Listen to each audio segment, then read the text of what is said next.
तेरे दिन अच्छे हैं तो मुझसे किनारा कर ले, तेरे दिन अच्छे हैं तो मुझसे किनारा कर ले, हम तो बूढ़े लोग हैं, बूढ़े वक्त में काम आते हैं। બગદાણાથી ઉઠેલી આગની ચિનગારી જ્યારે આખા ગુજરાતમાં પ્રસરી ત્યારે સવાલ ઉઠ્યો હતો કે હવે શું થશે।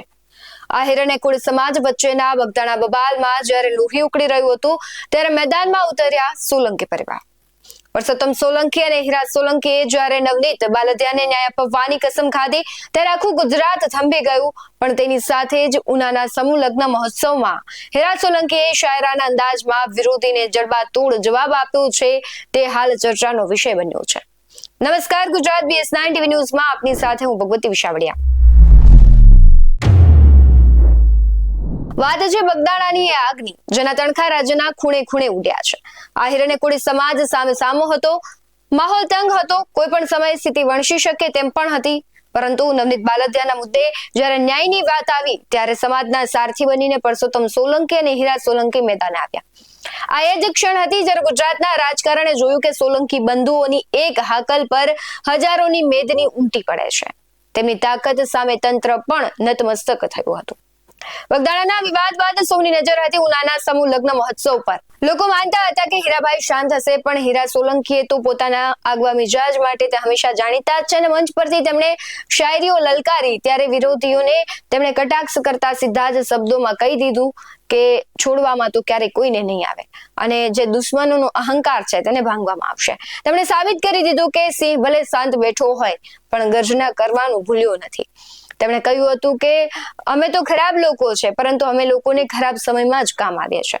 શું કહી રહ્યા છે હીરા સોલંકી સહિત દિવ્યેશ સોલંકી તેના પર નજર કરીએ। तेरे दिन अच्छे हैं तो मुझसे किनारा कर ले, तेरे दिन अच्छे हैं तो मुझसे किनारा कर ले, हम तो बूढ़े लोग हैं, बूढ़े वक्त में काम आते हैं। हमने जेवा समझ कोई एवा समझे पण हमारे जे समय તમારો બુરો વખત આવશે ને એ સમયે તમે કોઈ દેખાય કે ન દેખાય પરસોત્તમ ભાઈને હાકલ કરજો, હીરાલાલ સોલંકીને હાકલ કરજો, દિવેશને હાકલ કરજો, એ કેતન કુમાર આ જમાયો બેઠા છે હાકલ કરજો, તમારો જમણો બાંધ બનીને તમારા પડકે ઉભા રહેવાના સંપૂર્ણ પ્રયત્ન કરજો।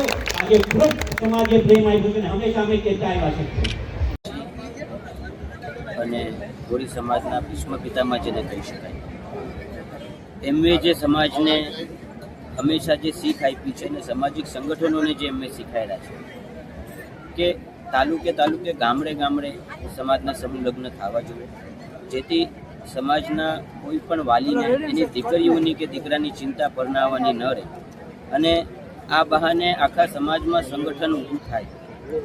જે એમની એક શીખ અને એમની જે આ દૂરદર્શિતા હતી 1996માં પહેલી વાર રામપર મુકામે પુરુષોત્તમભાઈના અધ્યક્ષ સ્થાને સમૂહ લગ્ન કરેલા અને એના પછી અહીંયા ઉનામાં પણ સૌ પ્રથમ પહેલાં 1996માં કે 97માં અહીંયા કરેલા।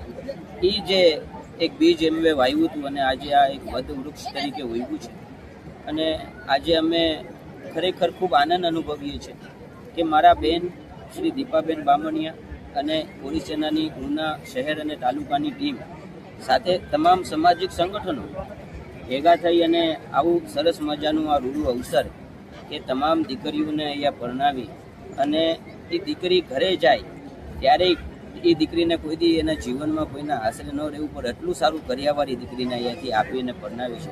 એટલે આ તકે હું દીપાબેનને અને એમની સમગ્ર ટીમને સમાજના આગેવાનોને ખૂબ ખૂબ અભિનંદન પાઠવું છું। સોલંકી બંધુઓની આ તાકાત માત્ર રાજકીય નથી પણ સામાજિક એકતાનું પ્રતીક છે। દીપા બામણિયા દ્વારા આયોજિત આ કાર્યક્રમમાં હીરાભાઈના તેવરે સ્પષ્ટ કરી દીધું છે કે સમાજના હિત માટે તેઓ કોઈ પણ હદ સુધી લડવા માટે તૈયાર છે। બગદાણાથી ઉઠેલી ચિનગારીને શાંત કરવાની ક્ષમતા તેમનામાં છે અને અન્યાય સામે આગ લડવાની હિંમત પણ તેમનામાં છે। હીરા સોલંકીના શાયરાના અંદાજે દુશ્મનોને સ્પષ્ટ સંદેશો આપી દીધો છે કે નડશો તો રડશો। બગદાણા બબાલ તો શાંત થઈ ગઈ પણ હીરાભાઈએ ઉનામાં જે શાયરા અંદાજ બતાવ્યો છે તેની ગુંજ લાંબા સમય સુધી સંભળાશે।